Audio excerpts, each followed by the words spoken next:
Hi everyone, today's something a little bit different. Thanks to Bowlsey for the idea. Today I'm cleaning raw after we went up to Ammanford on Saturday to support Fu3l Tank's first anniversary.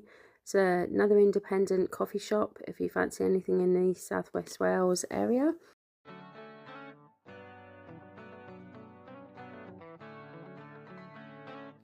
So yeah, some old tools that needed a bit of attention. I've used some white vinegar and WD-40 to give them a bit of a spruce up. Being a Harley, they're imperial tools, so I've ordered a couple of bits and they're yet to arrive, so I'll cover those as they do. So I hope you enjoy the little montage, and I'll speak to you soon. Take care, bye bye.